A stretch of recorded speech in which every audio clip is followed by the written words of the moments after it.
What is going on, guys? Today we are back here with the Curt and Bob Show. We have a special guest today. My roommate and college football guru, Colin Sanders, is here with us today. Welcome, Colin.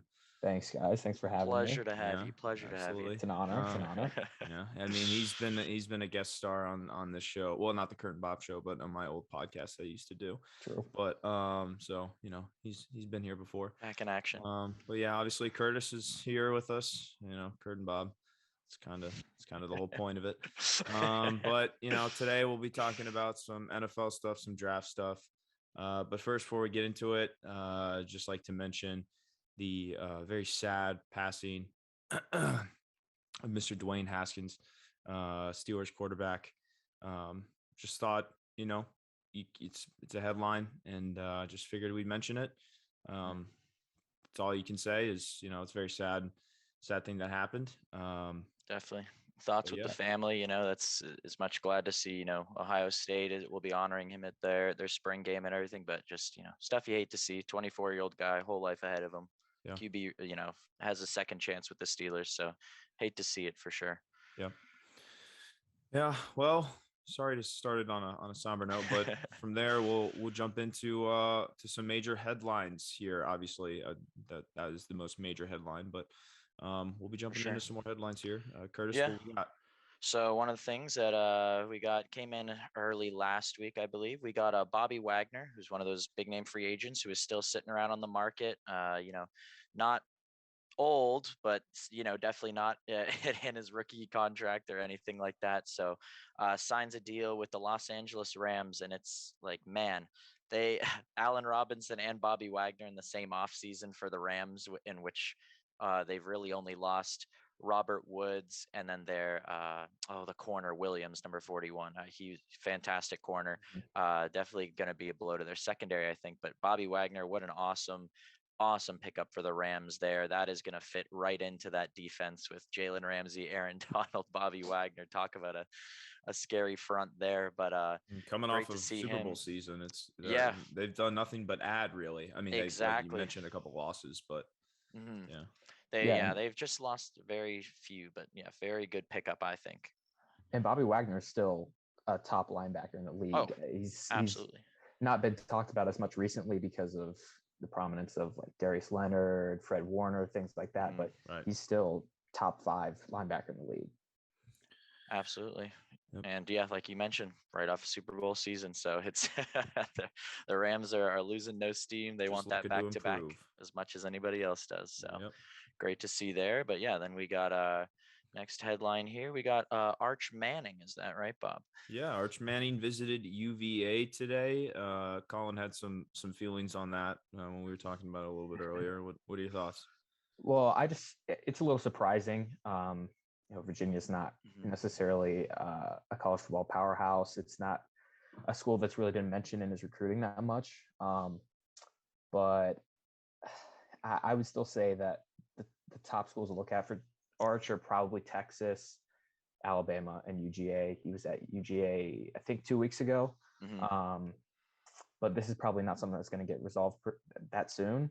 He'll probably draw it out closer to the fall, closer to the early national signing day, that kind of thing. Yeah. For sure, yeah. And for anyone, at home who might be wondering, what exactly we're talking about, it's everyone knows Eli and Peyton Manning. So this is their nephew, actually, the third brother who didn't play football at the high level that they did, but his son is more than capable of slinging it. Number 1 recruit in the nation right now for college quarterbacks this upcoming season. So we're going to be seeing that Manning on the back of a jersey again here this upcoming fall, which, regardless of what team he goes to, I think super exciting. Of the 3 of us, we watched, Eli and Peyton for the majority of like their prime and the end of career. So for me, that I find to be super exciting, seeing their nephew popping into the college scene now and getting to see if he can get it done at that level. So some really fun news there. Definitely thought we'd bring that up to you guys. And next thing we'll get into is another free agent that we talked about just last week or 2 weeks ago, I believe, with Calais Campbell. He was one of those players that was kind of on the retire or stay bubble with the Ravens, and he ended up signing a 2-year deal just last week, and will be coming back to the Baltimore Ravens for at least another year.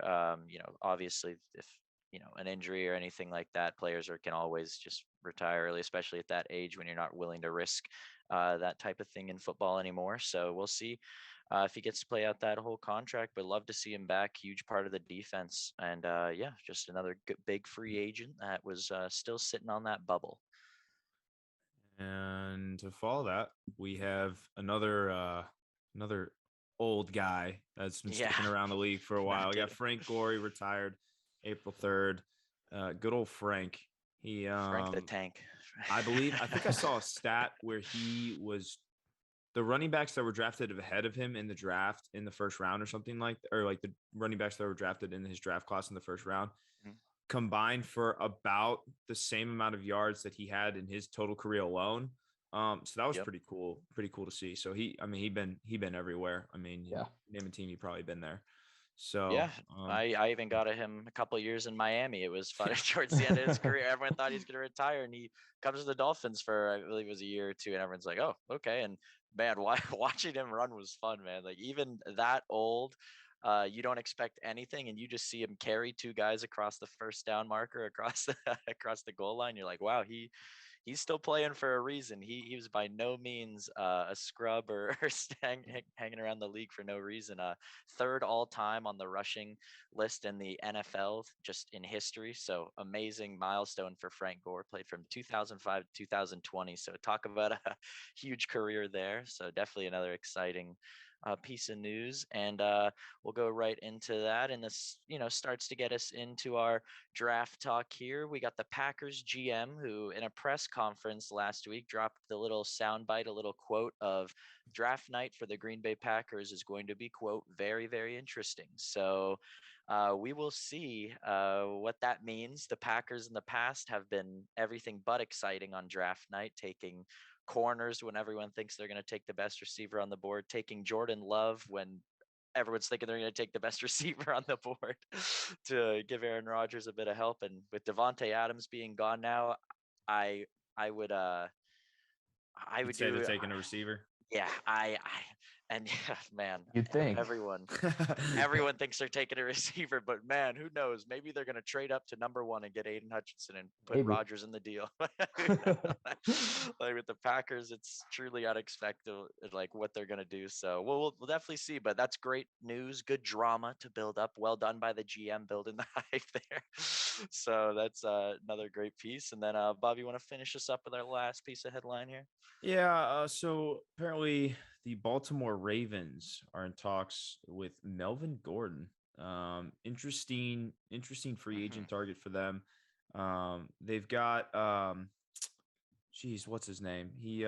They got J.K. Dobbins, and Gus Edwards. Gus Edwards. That's who I was thinking of. Yeah, because Dobbins got hurt last season, right? They both did. Yeah, Ravens were one of those. I think they had 22 players go on injured reserve last year. I believe that was that 22 players went on injured reserve. And wasn't Dobbins out for like the entire season? Yeah. J.K. Dobbins was out the whole season. I think Gus Edwards missed most of the season. I think Gus Edwards, he got injured in it was either training camp or week 1. Like it was right off the bat, because I know I had him in my fantasy league at the start of last year, because I saw J.K. Dobbins go down, and I'm like, man, Gus Edwards is going to be such a value back in the Ravens team here. And then he goes down. Ravens are also getting a starting tackle back next year too. So the Ravens are going to be a brand new team without making that many changes, because half their roster is coming back from injury. So I remember it'll be interesting to see playing fantasy and like picking up Devonta Freeman because he was going to start that week for the Ravens or something like that. Latavius Murray as well. The Ravens had a whole roster of running backs to start last year in place of they got bit by the turf monster or the grass monster wherever they were playing out a lot last year. So definitely I was very interested to see Melvin Gordon in talks with them, because as we just went over, J.K. Dobbins had a phenomenal rookie season. Like he looked legit, and before he even got there, Gus Edwards was just as legit. So they have two amazing rushers. So maybe it's just PTSD with John Harbaugh, he just wants to go 6 running backs deep now because the running back position is so important in their run first offense, that John Harbaugh never wants to experience what they did last season ever again, it seems like. So I very highly doubt Melvin Gordon would be a starter or even the second string for that matter, but he'll definitely be the first one off the bench if anything were to go wrong, I believe. It's So interesting definitely to interesting. think that Melvin Gordon would take a backseat like that somewhere. I feel like Yeah, he'd still be able I to be a number one, or I mean at least number two option. But I don't know. definitely, I agree. His come down in the NFL was very strange for me, and maybe you guys can level with me on that, or if you disagree, definitely let me know. But it felt like he was a number one running back for the Chargers. There, first he was a great pick, not only in fantasy but just a great consistent running back for the team in every situation, pass catching and running. And I remember when he went to Denver, I thought that was very odd. I didn't see why exactly he left. What at the time I think was still the San Diego Chargers, but it is what it is there. And then takes a backseat to Javonte Williams in the middle of last season. So he definitely, to me, seems like leaving the Broncos. I don't know why he would to take a backseat, because him and Javonte Williams were a very good 1-2 last year. Right. So it does seem odd to me as well, the talks that he would be, open to taking a second or third spot in Baltimore. So very odd for sure, but things will play out. Still got plenty of off season left ahead of us. Those are just rumors. Hear a different rumor every single day. So with that being said, we will get into today's first topic or segment, which I'm gonna call first round QBs. Boom, bust, or bi-weekly. I was doing a lot of research yesterday and today, and with all this draft hype building around this year, quarterbacks who in other years of the draft, say, the Joe Burrow, Herbert, and Tua, Jalen Hurts, that draft class, these quarterbacks this year, a lot of people are saying, they wouldn't really level up to any of those guys. But as me and Bob have discussed many times on the show, when quarterbacks at least show some potential in college and put up Teams those will big reach. numbers, regardless confident or competition or confidence in the QB himself, teams will reach. So I wanted to, before we get into talking about this year's QBs, kind of take a look back at the last 8 or 9 years here of first round quarterbacks and whether they were a boom, a bust, or kind of a bi-weekly on the fence kind of guy. So with that being said, we'll go all the way back to 2010 here,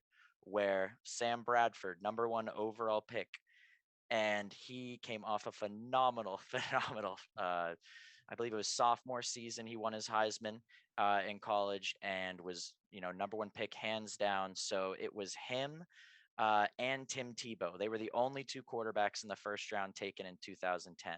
And to me, that is an 0 for 2 in 2010. That is two busts, because Sam Bradford, love the guy, but he really got stuck with that injury prone tag. And Tim Tebow, the only thing he really has to show for his career is that 70-yard pass to Demarius Thomas in a Right. playoff game, and then Urban Meyer signing him as a tight end in last year's preseason for no reason at all. So Tim Because it's the Tebow, only name he knew yeah, that left from an NFL team. Didn't even know yeah, who no Devontae kidding. Adams was. So Definitely glad we have Urban Meyer out of the league this year. But yeah, yeah, 2010, I've got 0 boom, 2 busts, and none of them bi-weekly. Would you guys agree with that? Disagree? What would we say there? Yeah, I'd agree. yeah, That's a rough class. Yeah, it definitely. absolutely is. I mean, there were only two that went in that class, so Yeah, in the first it's not round, yeah. really that bad. It's just, I mean, the class is terrible, but like Yeah. when you look at it, it's like teams didn't do that bad picking quarterback. I mean, obviously, except for Sam Bradford, that didn't Yep. pan out at all. But No, And definitely. for the team's point of view, Sam Bradford, Heisman winner, Tim Tebow, Right. Heisman winner, almost a two-time Heisman winner. Like Yep. it, I mean, we can look back now and say, wow, what are you guys doing? Mm-hmm. Who you could have taken other than these guys. But at the time, how are you not going to take Tim Tebow or Sam Bradford with the number one pick? Right. Exactly. And that's the exact reason I wanted to do this before we started gushing over the quarterbacks of this year's class, because that's what we're going to be doing. That's what every media member is going to be doing, is every quarterback gets put under a microscope this time of year. and they go up and down. We're high on Kenny Pickett in March, and now we're high on Malik Willis closer to the draft. And then I'm sure by the time the draft gets here, another QB is going to pop up that scouts or TV scouts will call them, say should be in the top 10. So it's really important, I think, for us to all look back and realize that as many highlights as you watch on YouTube, as many people you hear gushing about these guys and thinking that they're just going to be amazing, they don't always hit, and all the guys are treated like this. So with that being said, again, right back into 2011, we've got number 1 overall pick, Cam Newton.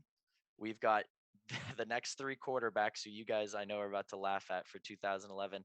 These are all first round picks: Jake Locker, Blaine Gabbert, and Christian Ponder.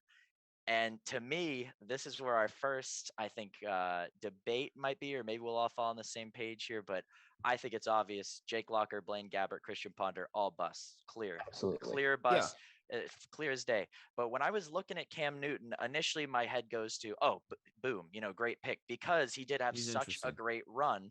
His, rookie season to 2015, where he didn't jump on the fumble with Von Miller, and it seems his career just went spiraling downwards after that. So I wanted to ask you guys, would you put Cam Newton in the boom category or a bi-weekly? Because to me, early Cam Newton, phenomenal individual player, but this, the past couple of years, Cam Newton, I know a lot of analysts will pound the desk for Cam Newton, say he can be a starter anywhere. Cam Newton is barely worth a backup job right now in today's NFL. I think no one should be signing this man to be the starter of their team. I don't understand it, but I wanted to get your guys' take on it. What do you think? I think you want to start, Bob? Yeah. I'll take it away. Boom. I'll say boom. All right. Here's why. Cam Newton, although he had, it was a decent prime. It wasn't as short as a Todd Gurley prime, but it certainly isn't as long as a not a Tim Tebow, Tom Brady prime. It's like, definitely. It's like, it's not a big window. But he was 7 an elite playoff quarterback. Appearances too. Yeah, that's a good thing to know. So that is more than a lot of QBs have to show for, I think. Exactly. Elite during that time period. I will say boom. They were a good team. They were a good team for a while. Yeah. Panthers were good. So I'll say boom. That's what I say. Yeah, I'd say boom as well. Mm-hmm. When you draft a quarterback, if you were given Cam Newton's resume for his first 6 years, MVP, almost undefeated season, get to the Super Bowl, every NFL GM would take that. Yep. Obviously, the recent years have been really tough. And like you said, he's not much more than a backup quarterback at this point in his career. But yeah, if the Falcons could take a quarterback who'd get us to the Super Bowl in 6 years and be an MVP in that time, I'd say yes. Okay. Absolutely. Perfect. Yeah. I thought we might actually have a bit of conflict on that, because I know you guys are both Falcons fans, but love to see that Cam Newton, hey, everyone respects what he did in college and at the start of his career, but just today, it just isn't it. It just isn't it. But yeah, compared to the other 3 in that class, he sure is a Tom Brady compared to the other 3 of those guys. So we'll go with that right into 2012, which is, I would say, the first draft I remember in my life, like really paying attention to and really looking through all the players in the draft. Gonna say some honorable mentions here, because I did only pick the first round quarterbacks for all of this analysis for each year. But Russell Wilson, Kirk Cousins, both 3rd round quarterbacks in this draft. So definitely a strong overall class. But with that being said, let's get to the first round here as it was. And just to recap here, this past year, we had 1 boom, 3 busts. And now we're going right into 2012 with Andrew Luck, RG3, and Ryan Tannehill, and then the very easily forgotten Brandon Weeden. So I'll let you guys start with Andrew Luck and RG3, because I'd love to take the Tannehill topic. I'd love it. Go ahead. Well, I'd say Andrew Luck, obvious boom. Career was cut short. It was a shame to see him retire as early as he did. Definitely. RG3, again, the injuries they killed him. It was really tough because he was an electric quarterback both in college and in the NFL. Yep. So unfortunately, I mean, I think I have to say bust for RG3 because he just didn't have the longevity. And that the injuries were the cause of that. And then Brandon Weeden, he just, in this list, he's the obvious outlier. Who? He's the one who doesn't. Brandon Weeden. No. I know. Yeah. I heard you. No, I heard you. He's the one who doesn't belong. So there's nothing else to be said about that. For sure. And to piggyback off what you said there, Colin, Bob, before you get into it, the one thing I do want to say about RG3 for sure is, man, like what could have been. He's now an analyst, and I've watched him a few times on NFL Live here and talked about college football in the last year or two, and man, he does a fantastic job. Actually, really like takes. Yeah, everyone's got the clown takes. He said Michigan would beat UGA, and a lot of people thought that. A lot of people thought that's the business. That's the business. It is. That's. But I really like listening to his perspective because he pumps the brakes and can tell you from the quarterback point of view, which I more respect RG3's QB point of view than Dan Orlovsky's. I'll say that. We'll just leave it there. But fair enough. RG3 electric rookie season, makes the playoffs his first year in the NFL, and then tears his ACL and LCL in the wild card game in the playoffs against the Saints, where he already had, or I believe it was against the Bills, sorry, where he already had 2 touchdown passes and 1 interception as well. But he was having a good game, and gosh, what could have been. It's one of those things where they just came back never the same after injury, never had a winning season again, and just kind of ghosted away as a backup quarterback in the league for a little bit. So, Bob, I'll let you dove into Andrew Luck, RG3, and that other guy. So, Andrew Luck, I think this might be a little bit different than everyone else's. I would put him as a bi-weekly. Okay. I think he's a phenomenal quarterback. I don't know why he retired. I mean, we know why he retired is like, just injury after injury. Right. I remember he was in tears almost in his retirement press conference because he just said, "My body can't do this anymore." Like good thing to note. I mean, yeah, that's the reason why. But it's like, yeah, I don't know. It's just I feel like I'd put him bi-weekly because what did the Colts do when he was like there with them? Like, 4-4 playoff records. So definitely, has the playoff game resume, I think. But yeah. I honestly agree with you. I really agree with you because I remember that, Andrew Luck, he looked like he's on top of the world one game, and the next game he was 2 interceptions, fumble loss because of the way he played. He was definitely very reckless in his play. He was a big guy, was never afraid to run it and never afraid to look a defensive tackle right in the eyes. That's for sure. But I'd have to agree with you there, Bob, on the bi-weekly. I did put him as a boom on the list, but this is one of the ones that I wanted to. This is one of the ones I definitely wanted to hash out with you guys because I know Andrew Luck did have some very polarizing opinions here. So that's definitely an interesting perspective there. And the other thing I want to mention is he never, similar to Rodgers, honestly, current day Rodgers, I mean, never had that strong number 2 receiver. He had T.Y. Hilton, of course, everyone remembers T.Y. Hilton and Andrew Luck, but looking back at some of his stats, I noticed at the end of his career, their second leading receiver was usually a tight end with, 400 to 500 yards on the season. So what do you guys think? If he had more help, he would have been a bigger boom, we'll call it? Still talking about Andrew Luck? Yeah. Okay. Go ahead, Colin. I mean, I would say absolutely. Because, I mean, even if you gave Andrew Luck the Colts from last season, they maybe make a run in the playoffs. Fair. That team is complete defensively, offensive line, and at skill positions. Mm-hmm. They're not great at wide receiver, but they're Michael probably on par with what the Colts had when Andrew Luck was there.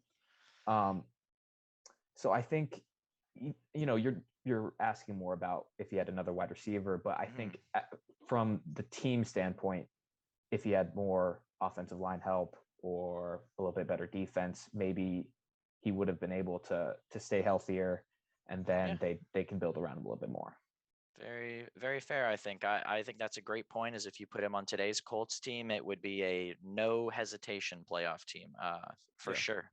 So with that all being said, I'll give you guys my spiel on Tannehill here, and let anyone rebuttal if we got any huge Tannehill fans here. But watching him with Miami for for his career, it was the most up and down I have ever felt in my life watching one quarterback. Some games he looks like the next coming of Dan Marino. Other games he looks like that other guy, Brandon Whedon. You never know what you're gonna get with Tannehill. And at the end of the day, I cannot give Tannehill a boom rate. I struggled not putting him as a bust, to be honest. I really I wanted to put him as a bust, but I know his resume is at least, the biweekly, at least the middle tier, because he does have, he does have a playoff resume. He has had some great big games, but something that I think sums up Tannehill's whole career is you look back at that 2019 Titans team,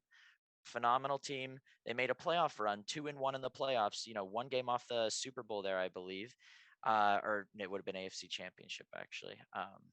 But man, two straight games of under 100 yards passing in the playoffs. And why could he get away with that? Why did they win 2 games with him passing under 100 yards?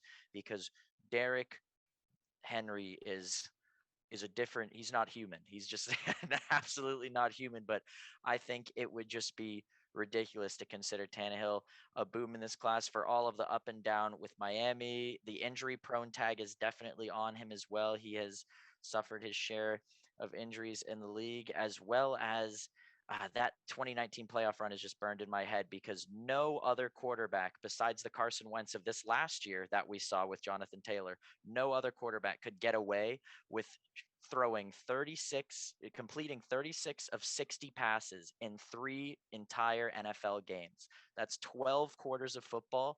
He completed 36 passes. There are halves where Josh Allen or Mahomes will have 30 passing attempts already. So I think it's ridiculous and would absolutely put Tannehill as a bi-weekly because he just shows so much potential, but he can never capitalize in the big moments, it feels like. Yeah, I mean, I think I'm not going to pound the desk here and say that that he's a boom. I mean, I just don't think. I mean, biweekly is fine. I don't see him. I don't really see him as a boom, but I also don't see him as a bust. Definitely don't see him as a bust. So I put biweekly. Obviously, you watched a lot more Ryan Tannehill in your years than I did because you watched Dolphins games every Sunday. Of course. So, but yeah, I think biweekly is fitting. Yeah, I mean, I'd agree. If he wasn't a first round quarterback, then I think this conversation would be different. If he was a third or fourth rounder, we'd all be Brian Tannehill is better than expected, or he's just what you expect. But since he's a first round quarterback, there's no way you could say boom. But I would say biweekly is the right spot, especially because over the last couple of years, he's been better. Obviously, the playoffs, that run, like he didn't really. I mean, he was just there to hand the ball off. For sure. But I think over the past couple of years, he's grown a little bit into a bigger role in that offense. I agree. I agree. He definitely does not have the turnover bug as much as he used to in Miami, because that was always some of the most frustrating games. As he would post those 300-yard 2-touchdown games, and then you see a 4 in the interception column, and you just think, what in the heck? How does that happen? So with all that being said about Tannehill, RG3, Andrew Luck, honestly a pretty stacked. I'd say that's the best QB class so far, no question about it. I don't think, and we follow that overall solid QB class with the 2013 quarterback class, which in the first round there was one quarterback taken, and it was EJ Manuel by the Buffalo Bills. And the only thing I remember about him is I believe he was Florida State, if I'm not mistaken. That's right. And He was a 1 or 2 season wonder with him and Tyrod Taylor going back and forth of, if you have a bad game, you're benched, or if you have a bad game, you're benched. Do you guys remember anything notable about EJ Manuel there? We just want to go No. right to 14. No, honestly, I kind of forgot he was a quarterback. I'm just being honest, like No kidding. like the name is just like I know who he is, and then it's Yeah. just like, oh wait, yeah, he did play football and he was a quarterback. Yep. Yeah. Yeah. No, nothing to say about 2013. I mean, bust. Definitely a skip on the QB class there for 2013. And okay, with that one being said, we'll just go right into 2014, which is a very interesting QB class. I think I've got it put as 2 busts and 1 bi-weekly, and we'll get into right who it is. It's Blake Bortles, who career-wise I put as a bust because if you take out that playoff run with that Jags defense, where they were 1 pass interference call away from beating the Patriots in the playoffs, then that could be a whole different story, and that Jaguars team might be a whole different story, all staying together. But Blake Bortles, initial thoughts from you guys on good old Blake? I've got bust.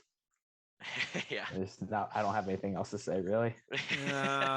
As a first rounder with the integrity of the game, I'll say bust as well. Yep. I can't All say right. bi-weekly, I don't think. Beautiful. So we're all on I the get same clowned page if I there. said bi-weekly, so.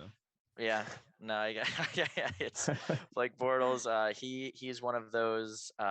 He reminds me, I guess, of a Jameis Winston, not to the extent of their game at all, but a very memeable quarterback. He has a lot of very memorable interview moments and a lot of very funny one-liners. But as per his play on the field, definitely a bust. And that goes right into probably the most controversial quarterback of our generation or our age group, I would say, and that was Johnny Manziel. Colin, you being the more versed in college football here, what did you feel on Money Manziel back in the day there? Well, back in the day, to be honest with you, I was surprised that he dropped to. I think he was drafted with the 22nd pick. Yep, because the moments that he had in college were so high, but also he was inconsistent, especially in his second year. So like obviously looking back, you can see that maybe he wasn't a first round type style or like your prototypical first round quarterback. He wasn't that, but in college he was so electrifying and he was must-see TV every single time he came onto the field.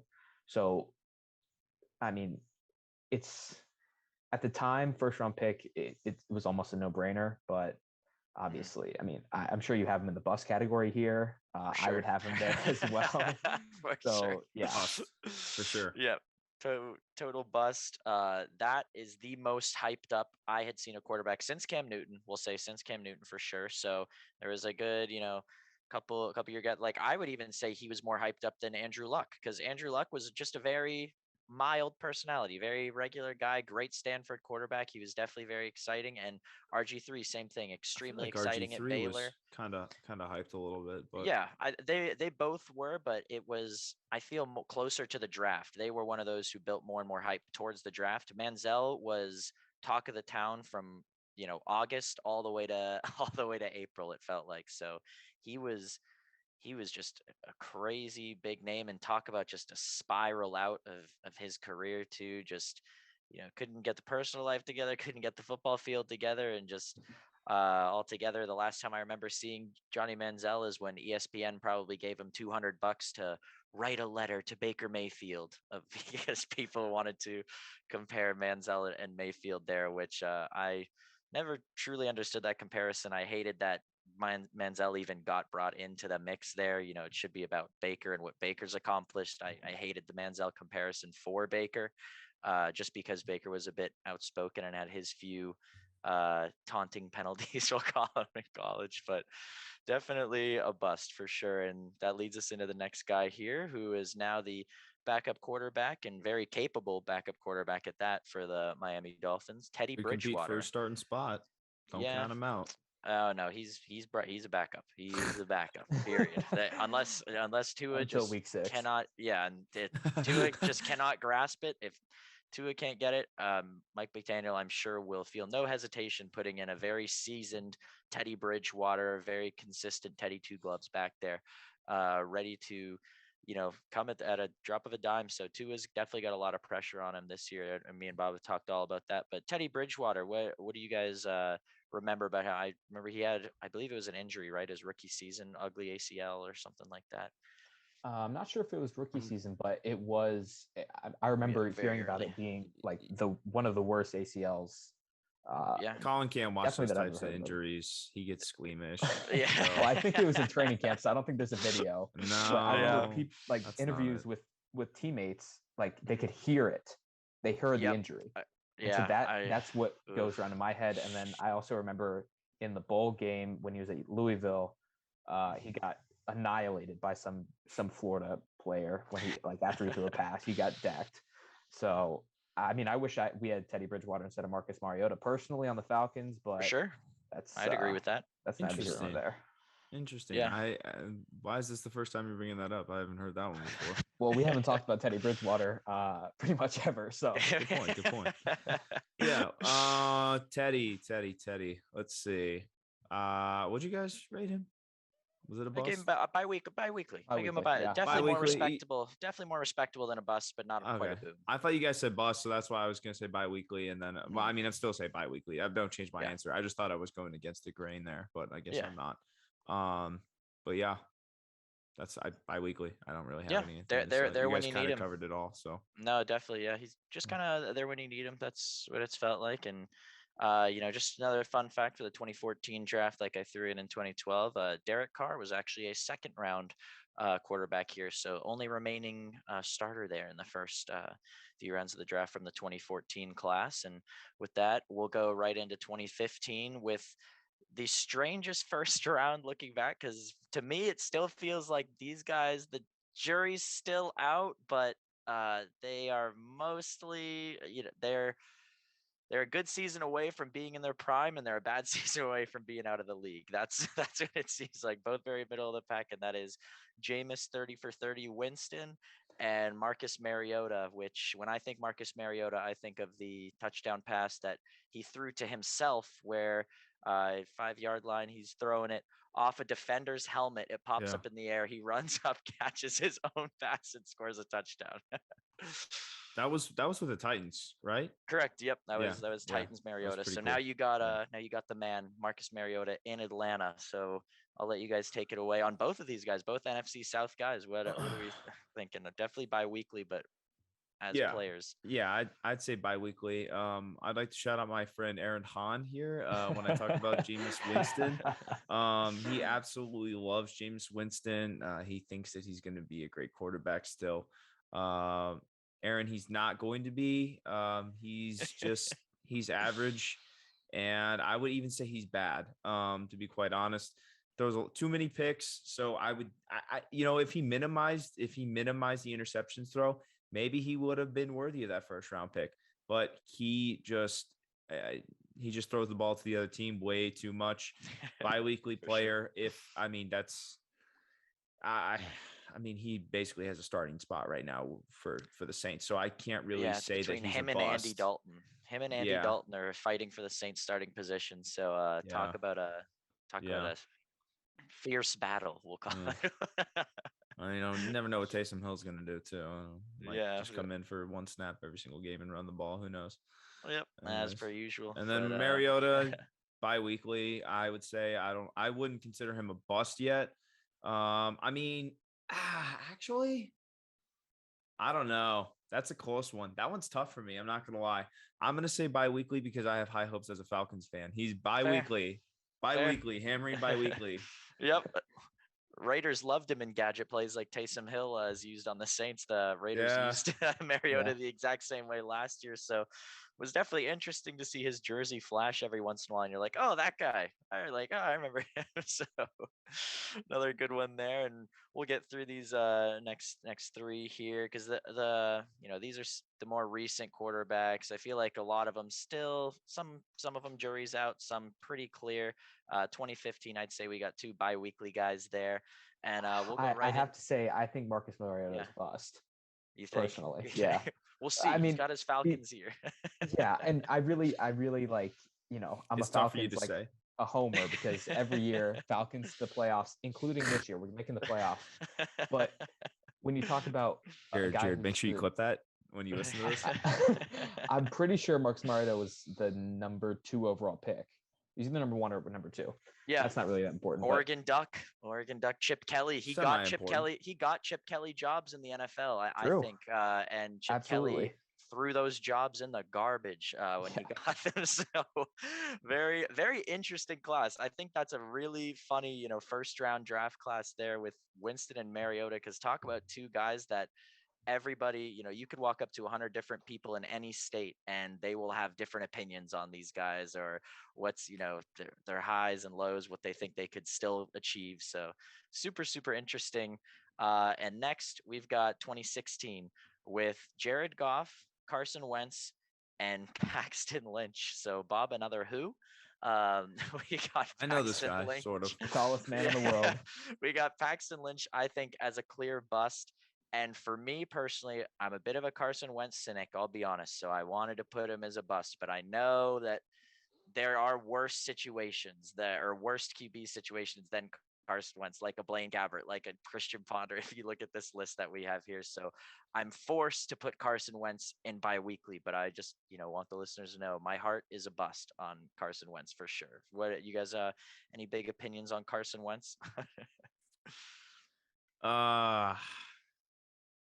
Bold take, Carson Wentz, boom.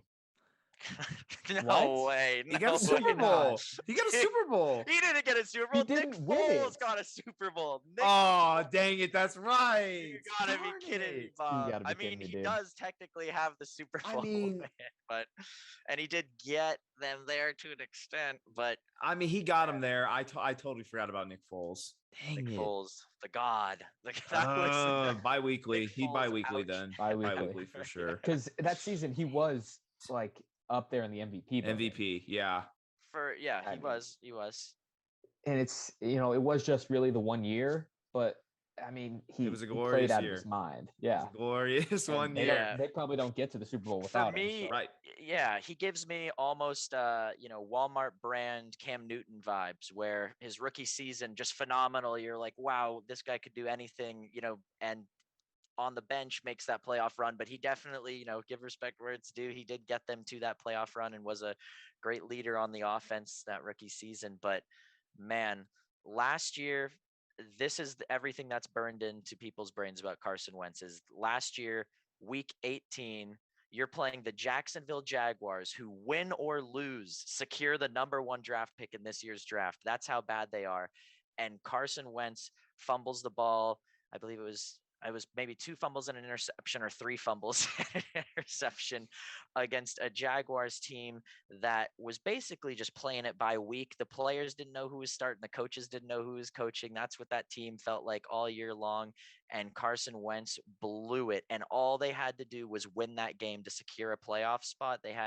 Everyone already had, who are the Colts going to play in the wild card weekend? Similar to how the media is treating the Brooklyn Nets right now, where, who are the Brooklyn Nets playing, even though, the Nets aren't secured in the playoffs yet. So it was that type of situation that Carson Wentz just, you can't do that. You can't.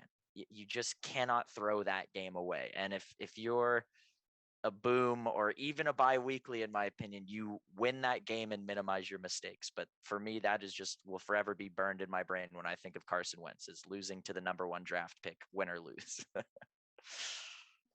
So yeah, just brutal. And then Jared Goff as well. What are we thinking about Jared Goff here? Interesting one, I think. Low end boom, high end bust. Yeah, I mean, not bust. Yeah. Low end No, boom, high end definitely. bye week. Yeah. Yeah, Because I mean, he's just Super Bowl not- appearance. Yeah, right? Get to the Super right, Bowl, right. it means something. It does. Yeah. I mean, that's why I had Carson Wentz almost being a boom. So Yep. that's how much it means to me, For So, sure. Jared Goff, yeah, I would say. I mean, I wouldn't say he's a boom because now he's gonna rot in Detroit. Yep. But Most likely. yeah, but I mean, it's, it was He's okay. He's pretty good. I Pretty good. I think my best, Colin, before you get into Jared Goff, this is exactly what I would put Jared Goff as. I already see him in 6 years with a baseball cap on the sideline, being one of those like 40-year-old backup quarterbacks who is very intelligent with the game of football and always hypes the rookies up, but only touches the field when like he absolutely needs to. So he gives me a Colt McCoy type, or Byron Leftwich for the future. Obviously had a better career than them as a player, but future Jared Goff, I definitely see as nothing more than a backup. And we'll get into this year's draft too, with what the Lions could do to solidify that position for Jared Goff. But what are your take? You're calling? I mean, I think I agree with the future. He's a real culture guy, a Yeah, mentor for sure. type, because he's got a lot of experience now at this point with Good different offenses. Yeah. I mean, I have to agree with the bi-weekly. Super Bowl getting there means something. Obviously, he was kind of on the coattails of a phenomenal defense and an MVP, Todd Gurley. But He also didn't do anything in that Super Bowl. yeah, they scored 3 points. Nothing. Yeah. Neither offenses did. Yeah, Right. it was a great defensive Super Bowl. If you like Boring defense, that Super Bowl. was Bobby, we didn't was even awesome. watch it. So I mean, we didn't watch the first half. We were down in Atlanta. We went to go down there and just, I don't even know what for. We just went down for the atmosphere. You didn't miss too much. We missed the first half of the game, and then we watched like the second half at our dorm room. So yeah, it was crazy. definitely an interesting one. And we'll tie it off here. The last 2 years we got 2017, we've got Mitch Trubisky, who, for where he was drafted, the fact he was drafted above these two other players, you guys at home are going to laugh if you don't know this already, but Mitchell Trubisky, number 2 overall pick, he will be the Steelers starter next year. And I am not a Mitch hater. I think he got a very bad rep in Chicago for a very poorly run offense and team Agreed. in general, and showed up as a Bills backup last year. He was able to start. It was 1 to 2 games. I believe it was 1 game for sure against Chicago where he played lights out. And Mitch is going to get another chance here in Pittsburgh, and I'm very excited for him and any Steelers fan out there, because I really think that he does have the potential, at least, to be a wild card playoff quarterback. So we'll see there. But the other two guys, Patrick Mahomes and Deshaun Watson, everything aside, life wise and lawsuit wise, on the football field strictly, Deshaun Watson, Patrick Mahomes, clear booms, I think. Right, guys? Yeah. I would agree with everything that you just said.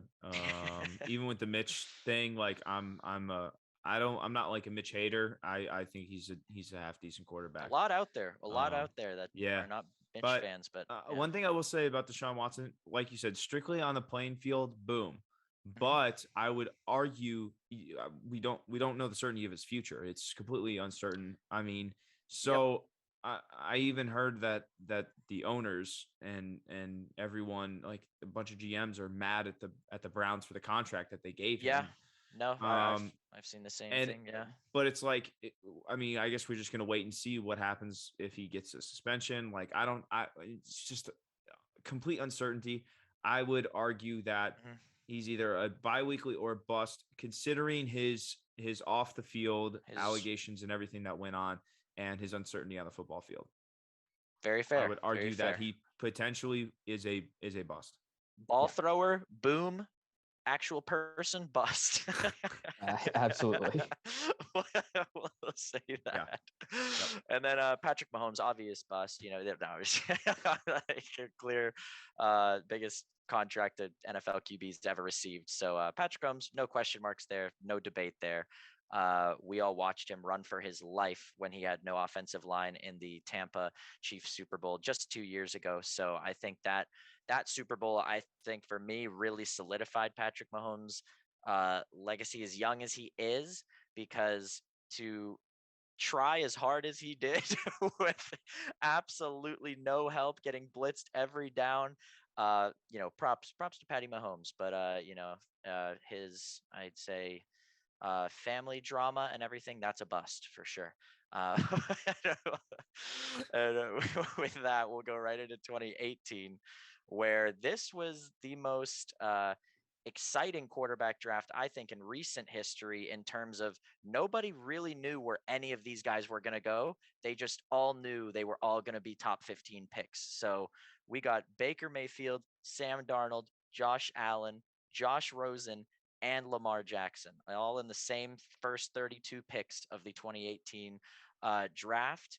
4 of 5 still starters to this day. Well, Baker on the fence, we don't know, but I definitely a starting caliber quarterback in my opinion. I know, Bob, you might disagree with me there, but Josh Allen, Lamar Jackson, both starters. Sam Darnold still trying to kind of revive that career. He's definitely on risk of burnout to back up, or one season away again from getting a contract. So one of those guys. But Bob, I'll let you pick any of these quarterbacks and start us off here. What are we thinking?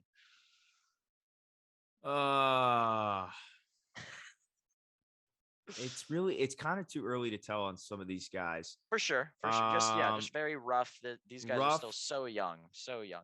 Rough take on Sam Darnold, bust. Okay, fair. Rough take.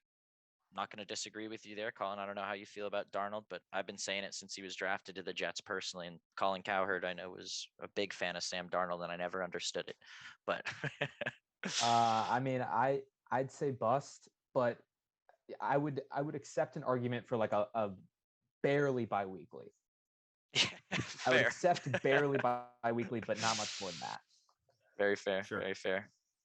And then I've got Josh Allen, Lamar Jackson, Booms, Baker.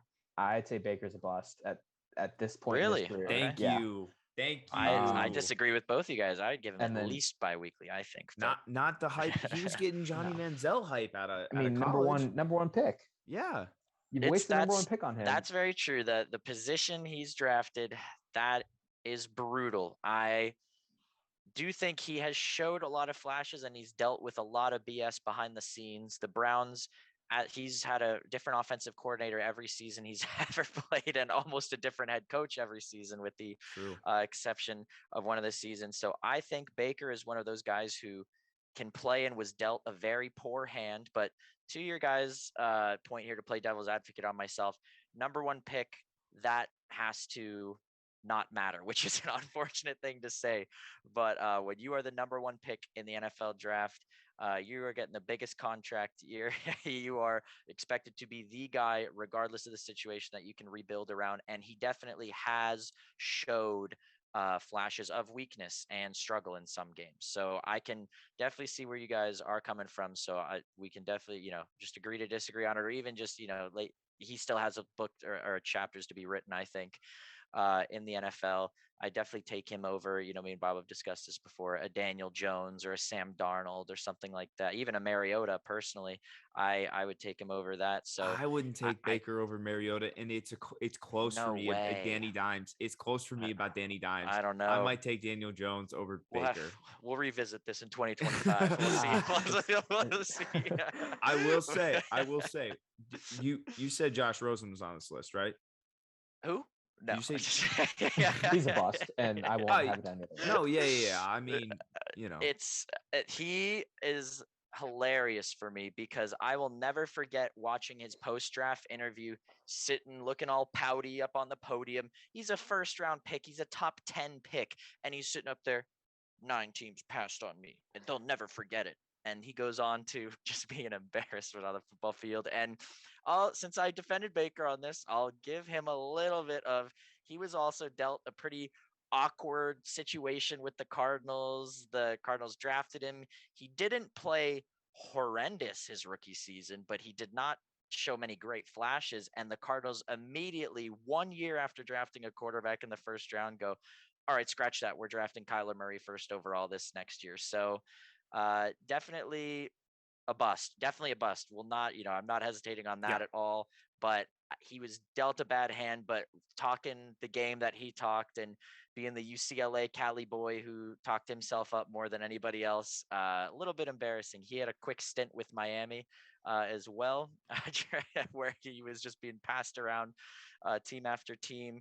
And he played a pretty good game against the Cowboys, I remember.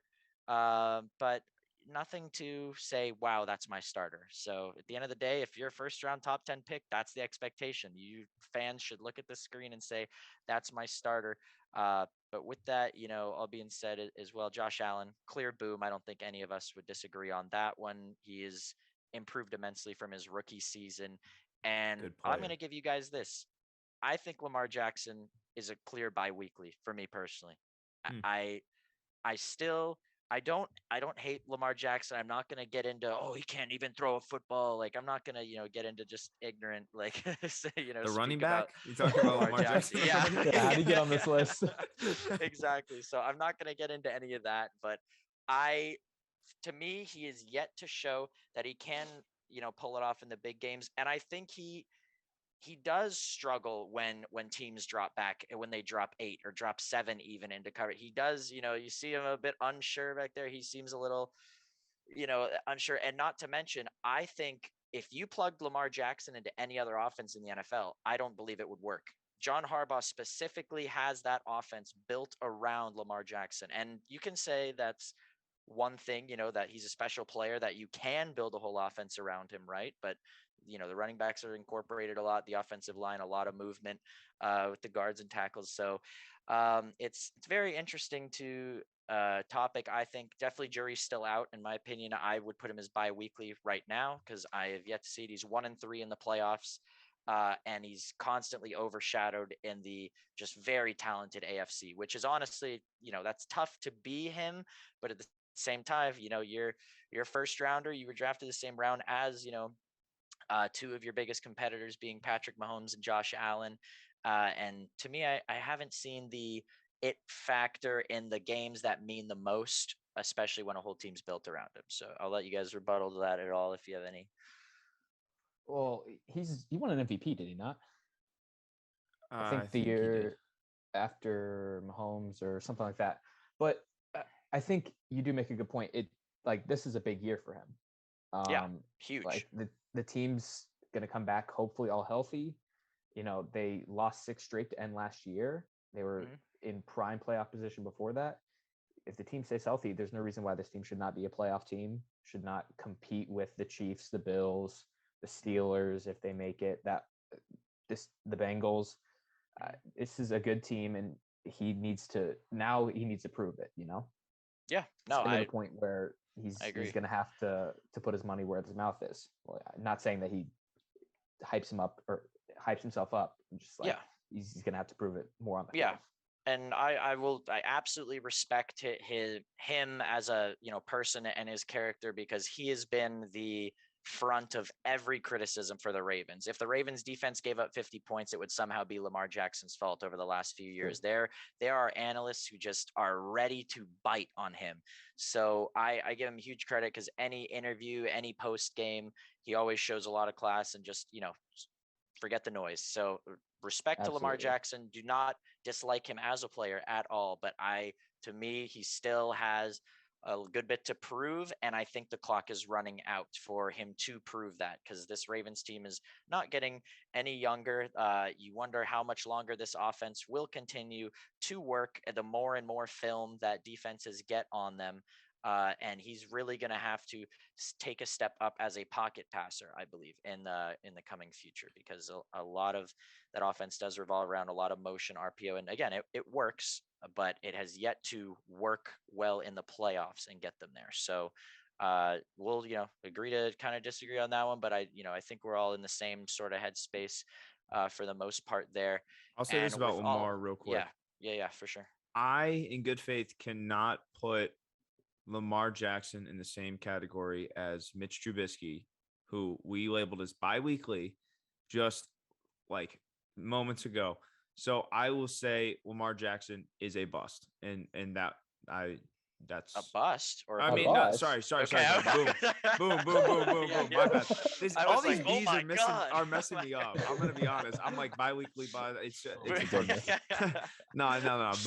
Boom. Yeah. Okay, I can live with that. You know what? I'm even gonna change the list. I'm gonna take him off bi-weekly and I'll put him as a boom because that you're absolutely correct. Compared to the other guys we put in bi-weekly, he is a boom with a playoff win and an MVP under his belt. But I think jury's still out on him. He is a current boom that has potential to be a bi-weekly player. We'll see at the end of his career or in the middle of his career even. So with all that being said, just a couple things to go over here before we dive into this year's quarterback class, and that is having the 18.5% boom rate here. So in the first round quarterback picks, all the guys we just talked about, the hit rate for what we have called booms is 18.5%. So if that tells you anything, it's that every quarterback drafted in the first round does not always turn out to be a first round quarterback, we'll call it. So 48% bust rate as well, almost half being busts. Very notable, I think, to say the majority of the busts come in that 2010 to 2014 window, we'll call it. So I think quarterbacks and the scouting of quarterbacks has gotten better over the years, especially with putting the first round grade on some. It used to be if you were starting quarterback at a big school, you were a first round pick. Now there's definitely a lot more that goes into it. It feels like with the run on bad QBs in that 2010 to 2014 fringe there. And at the end of the day, jury's still out bi-weekly. 33.5%. So just some numbers if you're a numbers person at home, just to kind of wrap your brain around and really take everything you hear on TV and even on this podcast about any quarterbacks that have yet to prove anything in the NFL with a grain of salt. So with that being said, we can hop right into this year's draft class. So now we're hopping into draft stuff. Yep, Curtis, this year's what we QB got? class now after we reviewing all these past draft classes and the statistics there, we're gonna get into this year's QBs now. So I think we're all gonna rank what we think. There are 5 quarterbacks right now in contention and being labeled as first round picks. That we have Malik Willis, Kenny Pickett, Matt Corral, Sam Howell, and Desmond Ritter. So all 5 of these guys, the 3 of us are going to go and rank them 1 through 5, and we can give any input. So I think let's all 3 just give our rankings here first, and then we can get into any discussion about it, ask each other any questions we might have. And with that, I can start us off here. I'm going to say Kenny Pickett to me is my clear number 1. He's the one I definitely watched the most of these quarterbacks. So I will say there is a bit of viewer bias. The other quarterbacks I watched only maybe 2 or 3 games. Malik Willis only 1. But Kenny Pickett for me is number 1. Number 2, I'm going to have to go with Malik Willis just because of a lot of the recent stuff around him. And that might be me buying into the hype a little bit too much. But, seeing all the highlights and seeing, what he's doing. I don't care too much for him throwing around in a t-shirt and shorts. Those type of QB highlights don't impress me as much because if that were the case, if those meant anything, Zach Wilson would have been the clear number 1 last year. And, I think that's been, a little disappointing. But yeah, I've got Kenny number 1, Malik number 2. I'm gonna give Sam Howell 3 for me. I wasn't too high on him. I did a bit more research on him yesterday and today. I'm gonna give Sam Howell 3. I was excited for that one. Reluctantly, I'm gonna give it to him because I just have to, bite the bullet. There, I do have concerns about him, which we'll get into. But I'm gonna have to then put Desmond Ritter at 4 and Matt Corral at 6 for me. Honestly, I'm At 6. yeah, That's absolutely not 5, unbelievable. 6. I'm What are not. we doing? That's I- crazy. I- That's absolutely insane. Wow. I think Matt Corral has bust written all over him personally. But obviously that's why we're doing the podcast. So I can say that now and eat my words later down the line or celebrate later. So we'll see. Bob, you want to get into your ranking? Yeah, of the let top me follow you 5 up here. Number 1, I got Matt Corral. You're kidding? No way. No way. No. Yeah, no lie. No lie. Oh, man. I don't know. You didn't see a real big drop off from him in from 2020 season to 2021 when they had a really high powered offense. I think he's just like I think he's probably I don't know. I would take him. I would take him out of all these quarterbacks. Okay. Probably the top. He'd be my top choice. I like him. I like the guy. I think he's a good quarterback. I kind of am interested to see if the Falcons are going to take him. Maybe. I don't know. I don't really know who we're going to take up there at 8. Yeah, Maybe. we'll Hopefully definitely be we getting trade into down. that. Hopefully we trade down. Anyways, that's besides the point. I Yeah. would like to. If we stay at 8, we cannot draft Matt Corral. I would be upset about it. But like at the same time, be like, if we're gonna take quarterback, I'd be fine with Matt Corral. Anyways, Okay. 1, Matt Corral. 2 is gonna be Malik Willis. I think he is. I mean, he's an athlete. No doubt about it. I mean, 6'1". He's a hefty 219. So I think he's I say hefty. He's not hefty. But he's a good player. I think, going to Liberty, it's like how good of a player is he going to be? Like, who do you play against, like some ag tech school that hardly ever like they just recruit local guys from the local high school. Anyways, he's a number 2 for me. Number 3 is going to be Kenny Pickett. It's close between Kenny Pickett for 2 and 3. There with Malik Willis. I like Kenny Pickett. I can respect it. I don't know. He could very well be the first quarterback taken off the board in this draft. And I don't think that would be. I think that would be reasonable. I don't think that's a reach at all. And we'll definitely get into mocking as well later this week. Don't you guys worry at home. Yeah. We'll These be are just getting that together. These are my preferences. These are who I think is. And obviously, I'm not an NFL scout, and nor will I ever be an NFL scout because I have garbage takes. Anyways, the Aiden Hutchinson. Yeah, he's not good. Anyways, now 4th, we're gonna go with Mr. Sam Howell. I don't think he's good. And I know Colin will disagree.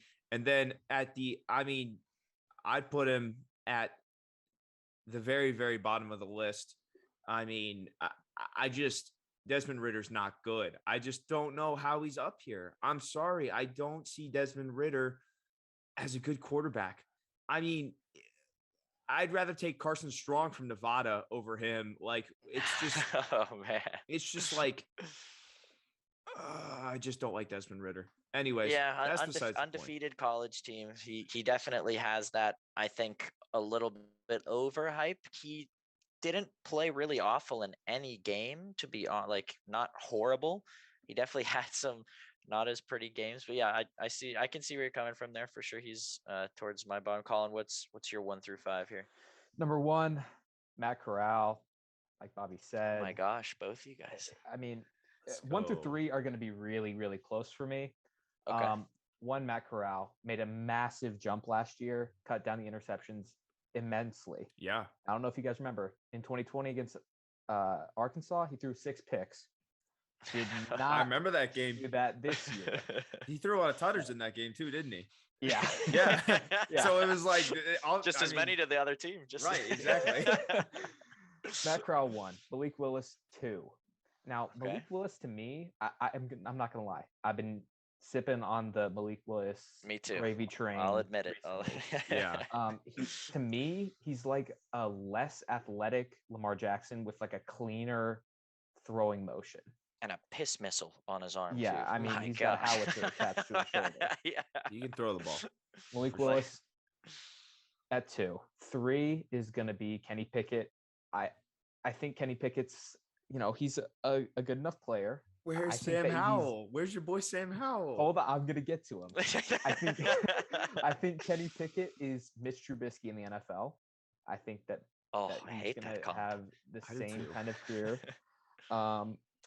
4 is going to be Sam Howell. Now, I was beating the drum for Sam Howell preseason last year. I mean, I was screaming it from the rooftop. Sam Howell, you and everyone at ESPN. I remember in last year's draft, the only thing that every analyst would talk about wasn't the quarterbacks in last year's draft. It was Sam Howell and Spencer Rattler. They wouldn't shut up about either of them. Yeah, and I know that you feel some type of way about that, and so Sam Howell is soured in your mind. Yeah, but a little bit. He lost 4 key contributors last year Daz Newsome, Michael Carter, Javonte Williams, and another wide receiver who I can't remember the name of. Lost those for this year. And he struggled. He did struggle. They were not really a good team. But he's got a big arm. He's athletic. He ran. I think he had 50% of UNC's rushing yards last year. He's a tough guy. I think, I mean, I feel good about Sam Howell. And then 5, I'm not taking Desmond Ritter. I'm not taking Carson Strong. Bailey Zappi. Okay.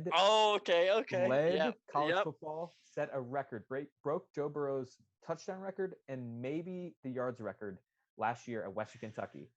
He threw for almost 6,000 yards and like 60 touchdowns. Western Kentucky. See, I didn't know we were throwing this guy in our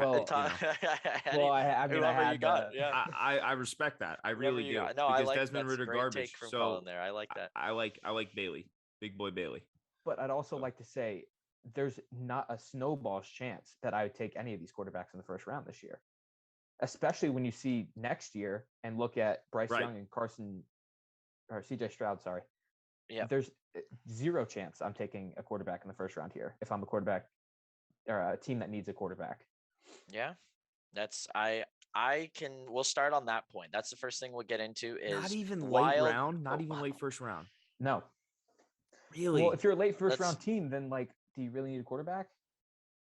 That's very true. Good point. Some guys do trade. Let's trade down. Some trade down. Which if you trade down, okay. Let's prime example. The Atlanta Falcons. Take the Falcons. Yeah, I was gonna say take the Falcons at 8. Marcus Mariota.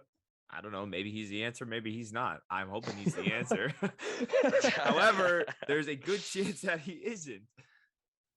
We trade down out of 8. Where do we trade to? And who would you take if we traded down? So in this scenario, because the Falcons are not going into, we don't have the roster for like an obvious rebuild, right? We're poised kind of very in the middle. It feels we're going to be mediocre. Well, we're going to be a playoff team. You said we're going to make it in the playoffs. Yeah. But realistically, we're going to be mediocre. We're not going to be picking 1 to 5 next year. So we're not going to get Bryce Young, CJ Stroud. We may get like another one of the quarterbacks next class that could be okay, like a JT Daniels or Keaton Slovis, someone like that. But if we're taking a QB this round and we trade down to maybe in the low 20s, taking a Malik Willis or a Matt Corral I would be fine with that. But it really would not be my preference. I would personally, if I had to take one quarterback out of this class, it'd be Malik Willis because of the potential, but I would not really want to do it. He's a project. He definitely is. And let me ask you guys this because I've seen this take. At first I hated it. The more I think about the team itself, the more I like it, honestly. The Detroit Lions at number 2 right now are an emerging TV scout analyst pick to take Malik Willis at number 2. So, and here's what I'll say about that. I hated it when I first saw it, but the Lions, they were a bad team last year that everybody rooted for.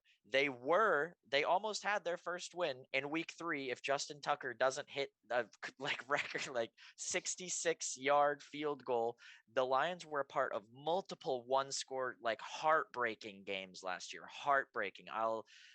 They were in so many tight wins. It would just, last year, anyone who just loves the NFL loved the Lions because they put it all out there on the field last year. No matter the case, they were in an ugly overtime tie with the Steelers with the rain at Heinz Field. The Lions were a great team as in terms of, I think they meshed together really well as the season went on. They had some great upsets late in the season that a lot of people were shocked by, and the Lions didn't win it by any fluke. I think they played very well. So I think it is a gift from God to the Lions that they have a number 2 overall pick here. Now, the question is, are you going to take the best corner, the best or second best pass rusher if the first one goes at number 1? And are you going to take them at number 2? or would you take a QB? Because they were 13th in the league last year, actually, for offensive line like play and grading in terms of pressure and everything like that. And I really do think they could be a quarterback away from being a competitive team in a very foggy division. With DeAndre Swift at the helmet, running back, if he stays healthy. Obviously, I think they need to pick up some more weapons other than Hawkinson, because Hawkinson is really their only massive receiving threat. I believe I don't love their receiving core at all. They did get, I believe it was DJ Chark in free agency this year. So Yes, very I think they very did. mid-tier wide receiver who showed potential on a bad Jaguars offense, so he could be better than those things. But what do you guys think at number 2? If you're the Lions, let's say you have to take a quarterback. Let's say you're in the office, you're taking a quarterback. Which guy are you taking? To me, Corral doesn't fit the Lions. Like they need a gunslinger, I think. It's really tough because, like Colin said, I mean, up here at number 2, I mean, Colin said he ain't taking anyone in the first. Like he wouldn't take any of these guys in the first round. I Um, half agree. I think Malik and Kenny, I could argue, to be in the first round. But if you have to take a QB here as the Lions, who would you take here? What fits? I would probably take at number 2. Oh gosh, this is an absolute massive risk for Yeah. anybody with the number 2 pick in the draft. For these guys, these bums. You know what? Knowing the Lions, Dan Campbell. You got to think Dan Campbell. Campbell. What quarterback does he want biting kneecaps off the other team? Who does he want? I think Kenny Pickett would be a good choice, but I also see them being just the Lions and taking Desmond Ridder too. Wow. Okay. The sky would fall if that happened. There have been crazier things. There have been. There have been crazier things. Knowing the Lions, they're going to take Desmond Ridder too. The Dolphins traded up to get Ryan Tannehill, a one-year quarterback, to add all the way to the number 8 pick back in 2012 when that draft was. So there are crazy things that happen with quarterbacks, especially like unproven guys that teams are just desperate for a QB. You're right. So you would take Ridder. You think they would take Ridder? I think I wouldn't be surprised if they did. If I'm just being honest, but I'd probably take Kenny Pickett up there if I'm the Lions. Yeah, I think Kenny Pickett's style will probably fit well with the Lions. I don't think they're like a super high powered offense like a Matt Corral would have to like fit into. You know what I mean? Definitely not. Definitely not. I think they're close. Like I said, I just gave a spiel for the Lions, but I think they could be close and could be a quarterback and a big playmaker away from it. Colin, if you were in that number 2 spot, what are you taking there if you have to take a QB? Well, first, I would say if I was talking to the Lions GM directly, that they need to I really love the way that they're building the team. Yep. Like, especially with Penny Sewell last year. Yeah. I'm really jealous of like the play that they get in the trenches with their offensive and defensive lines. So I mean, I would say take Kayvon Thibodeau or whatever. But yeah, for the quarterback, I would say Matt Corral actually, because Dan Campbell, like you mentioned, biting off kneecaps, you want someone that's tough, that's hard nosed. Matt Corral played injured a lot last year. Mm-hmm. He went to the bowl game knowing that in a big injury, an ACL and Achilles could completely derail his career. He went and played and got hurt. Yeah. He's a really tough guy. I think that he's got the attitude of that, an attitude that Dan Campbell would respect and someone that he would be willing to put out there. And also he's probably, he is more NFL ready than Malik Willis would be. Okay. Who I think would be the only other option. Well, I mean, obviously Kenny Pickett, but I don't really love Kenny Pickett. So I would say Matt Corral. Okay. So I think I personally would take Kenny Pickett. I think personality wise and Dan Campbell and everything, I think they are drooling over Malik Willis's interviews, over his workouts, over everything. And they are clearly into it. So I I looked into why that was emerging, and there's a lot of, the Lions have, watched him work out a lot. They have had him in, they apparently have good reviews of him, and being a bit of a gunslinger, we'll call it. And that's why I think he was very inconsistent in college. And, like Bobby mentioned earlier, he played at Liberty, so it's not like he's playing against the best competition. So absolutely a high risk. But I, you know, I don't think the Lions are going to be picking in the top three again in the next couple of years. I really do think that is a much better team than a, top three pick team that they, like you said, they're building very well. So I almost think you have to take that risk this year as the Lions on this young quarterback, because Jared Goff's not getting any younger, and he's sure as heck not getting any better either. I wouldn't say. I'd say you know exactly what you're getting with Jared Goff when he's on the football field. So to me, it is a risk. And I'm going to sip that Malik Willis Kool-Aid, and I'm going to say I take Malik Willis there. And the last thing I want to transition us into here before we get off the young QB topics is our clear disagreement with Matt Corral, with you guys at 1 and with me at 5. So let me give a short spiel on my feelings at Matt Corral and why I'm not huge on him, and you guys can, you know, gun me down with statistics or anything like that with Matt Corral, because I'm just not big on him at all. So initial right off, anyone can look it up. 2021, 3,300 passing yards, pretty very good for college. 3,349, very good.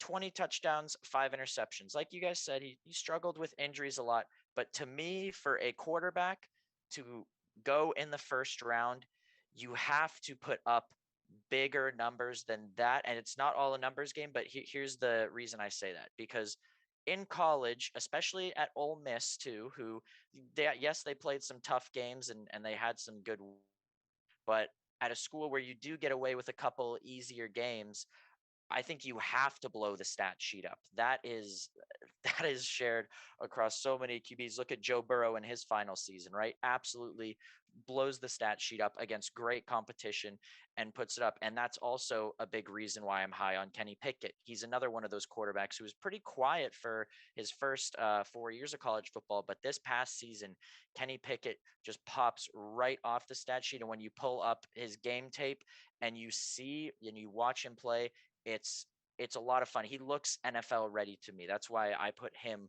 at number 1. And Matt Corral, I watched him. He never popped off the screen to me. I think they have a very well designed offense. They have arguably the best uniforms in college football. So it's a game that you definitely want to root for them while you're watching it. But to me, he just doesn't have that pop off the screen potential, I don't think. And I think you have to have that to be considered a first round quarterback, boom or bust. That is what gets you in the conversation and what gets you involved. I know that's a very blanket statement and a very, broad statement, but to me, that's just one of the big things you've got to have. And, you can easily argue Malik Willis didn't have that either. He was very inconsistent, but I look at,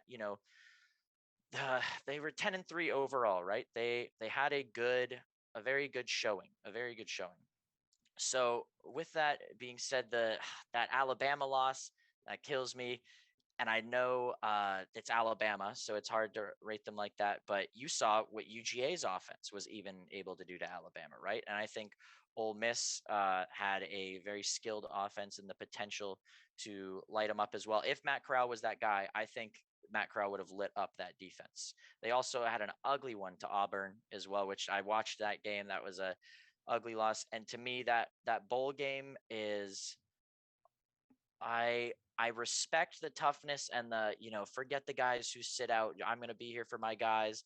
But he immediately ate humble pie when he threw 2 for 6 for an interception and then gets injured. That's a brutal way to end your season, I think, and just totally turned me off of him. And in losses, he just he didn't show up for me. So that's my initial criticism on it. And I'll let you guys, like, what stood out for you at Matt Corral. Colin, you start us off. Well, I think you do make a good point about the offense, and it's important because Lane Kiffin is a very gifted offensive mind, Sure. and he designed the offense in a way that is really good for college. It's really good for the kind of quarterback that Matt Corral is. Now, I think that because for me, Matt Corral over Kenny Pickett, because Kenny Pickett only he flashed really big this past year, but for the other years he wasn't really like blowing the doors off anybody. Not Matt at all. He was Corral, very mediocre. You're absolutely right. Very, Matt very Corral mediocre. was he was blowing the doors off of everybody for a different reason last year, because he was throwing picks every game. But I feel like because he put up big numbers in the COVID season, including interceptions, then he kept the same level of production minus interceptions, which is what everyone has been looking for with Jameis, if we want to look at an NFL kind of comp. For sure. And, he did struggle in the Alabama game, but I wouldn't necessarily agree with the comparison to how Georgia's offense was, because we put up 24 against them in the SEC championship game, and the offense put up 26 in the national championship game. And I believe that Ole Miss lost, wasn't it like 42-24, or was it 28-14? I believe, let me get it back up here. Regardless, But yeah, I think that 42-21, 42-21. Okay. Yeah. So they put up similar numbers offensively. I think that you'd be hard pressed to find similar competition for Kenny Pickett in the ACC. I think they did play Clemson this year, and that would be probably a place to look to find like how he would fare in a similar game, because Clemson's defense was vicious this past year, at least until Brian Brise, whatever, however you pronounce his name. Yeah. If he listens to this, I'm sorry. Please don't hurt me. But I think that Matt Corral, he gets a boost for the competition, and because he learned from his mistakes year over year. Okay. Fair. For me, you got to look at Matt Corral's 2020 season. You got to look at the 10 games that he played and the numbers that he put up in that season. There was a slight drop off in 2021. Colin said he kept his same level of production. For the most part, yeah. He averaged slightly less than he did in 2020 in pretty much a lot of statistical categories like completion percentage and like yards per attempt and stuff like that. So Matt Corral in 2021, he was a little bit worse than he was in 2020. But I mean, you look at the interceptions drop immensely, but you also can see the potential that he has in the 2020 season when he is throwing the football and he's throwing 29 touchdowns in 10 games. It's like, I don't know. I think in 2020, he had a pass rating of 117.3. Like he's a good quarterback. I mean, I just think, I don't know. I think if he limits the interceptions like he did last season, but he keeps that same production, that 2020 production, the potential that he has, I don't see why he doesn't go, I guess, and not necessarily the first round, but yeah. I mean, first quarter. There's a lot up, there's a lot up in the air for sure, and I think that's like at the end of the day, we could debate all of these quarterbacks, I think, and I think at least 3 of them are going to go in the first round. And I agree with Colin to an extent that a lot of these guys, I think in past draft classes, if you put these guys in the basket with, most notably, for example, the Burrow, Tua, Herbert, Jalen Hurts, I think if you put these guys in that basket, I would honestly almost take all of those guys over the QBs this year. With the exception of Kenny Pickett, again, like I said, very, very high on him. And I just want to say the biggest reason I'm so high on Kenny Pickett is because even in the losses, he lost a game. I believe it was a shootout. Not only he had a horrible defense. Pitt's defense last year was horrible. They gave up 38 points to Virginia. They gave up 41 points to Western Michigan, Maction. They gave up 29 to Duke. So I think Kenny was playing against his own team a lot because of how inept their defense was last year. And in that Western Michigan loss where they lose by 3 points, let me get it up before he had 6 touchdown passes, 1 interception, 382 yard. Like, he is not afraid of a shootout no matter the competition. So as you guys said, and this is a big portion for me too, is what competition did you play in college? How many future NFL players did you play is the easier way to say that, right? So I agree that could be a weakness and could be something Kenny Pickett exploited on his stat sheet, right? We can call it that with his competition. But to me, that is why I am so high on him, is even in the losses, as slight as the losses were for them, there are only 2 losses and then a bowl game loss to Michigan where he didn't play. He showed up and put his all out there every time. They lost to Miami by 4 points and he had over 500 yards. So that's, Kenny Pickett is there competitive. I think he throws to the same level, or to the level that NFL scouts are looking for. But again, like you guys said, ACC football is far from the cream of the crop, especially on the defensive side of the ball. So with that, any closing statements from you guys? Anything else we want to hash out here? Kenny Pickett's got small hands. So does Joey B. I don't put a lot of stock into the hand size. I just thought it was funny because me too. Come up a lot. Yeah, I thought it was ridiculous when it came up with Joe Burrow, and then seeing that again this year, that almost reinforced in my brain, oh, Kenny Pickett's that guy then. He's because clearly Joe Burrow's had no issues with that in the NFL. But it's this year's quarterback class. I think we're all being very fair in that. While it's fun to talk about it, and we could go back and forth on any of these guys all day long, we didn't even touch on Desmond Ridder. And yes, while he isn't on the top of any of our lists, he was the only one with an undefeated team last year. So that says something. Great defense. So he had that on his back, and he definitely didn't show up against Bama, which we, talked about a little bit, not having, being a bit beatable on defense last year. It's Bama, though. It's like, you're I think Cincinnati last playing year was Alabama. their weakest defense, though. That was Alabama's weakest defense in a very long time, at least. I feel like. Yeah, they still had some real players though, and for sure, the matchup is really bad. When you look it's from an athlete tough for Cincy in terms of a recruiting standpoint and everything. That's very, the bench players on Bama would be starters at Cincy in some cases. That's definitely one way to look at it, like in terms of how they were recruited out of high school or in the transfer portal even.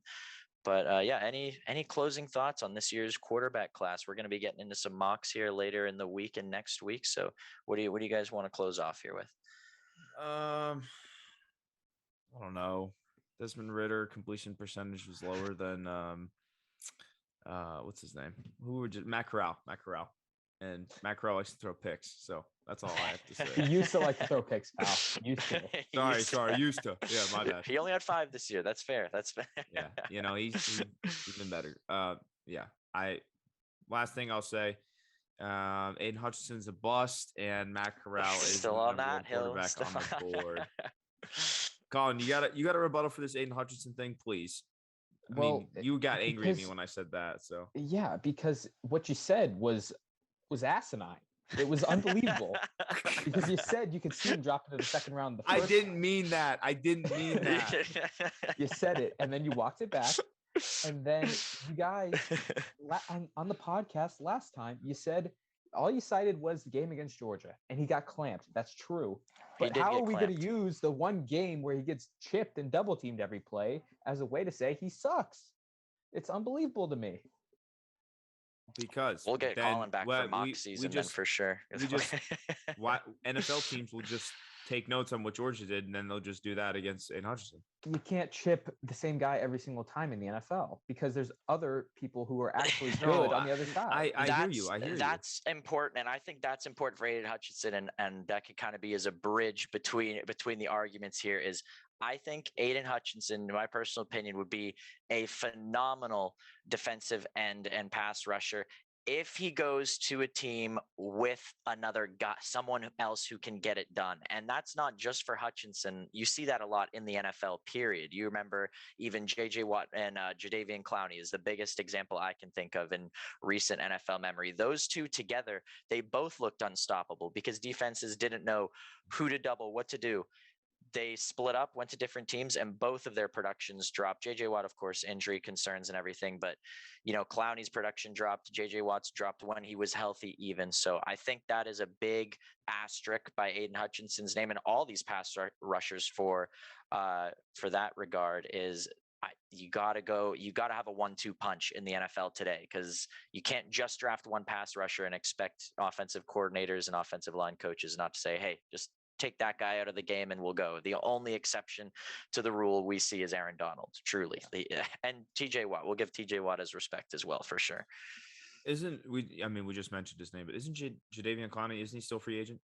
Yeah, he apparently, the most recent thing I've seen on him is Browns fans want the Browns to re-sign him. So no actual news, but just, they want to be re-signed. And I think he has played well for Cleveland and did play well because he's got that Myles Garrett on the end with him as well. And Myles Garrett, sorry to leave him out of that, because Myles Garrett is just a Terminator. Aaron Donald, TJ Watt, man, it's a great league right now. I think we're growing up in a great league. There are so many pass rushers, quarterbacks, so much talent, and so much young talent that is of guys that aren't much older than the three of us. So we've got so much football left ahead of us. We got mock drafts coming up in front of us too. Before we start getting into our season predictions, we got to get this draft done. So me, Bob, and maybe even Con will be back with us again for a mock draft here shortly, because we all got to put one together for sure and go through it. So appreciate everyone for listening. Unless if you guys have any other notes, I think that's a good spot to top it off. I think so too. Colin? I appreciate you guys having me. It was great talking to you. So. Absolutely. Yep. Absolutely. Appreciate the college football insight. You definitely have just as much as Bob, and definitely more than myself, I'd say. So we'll definitely keep hashing. Way more than me.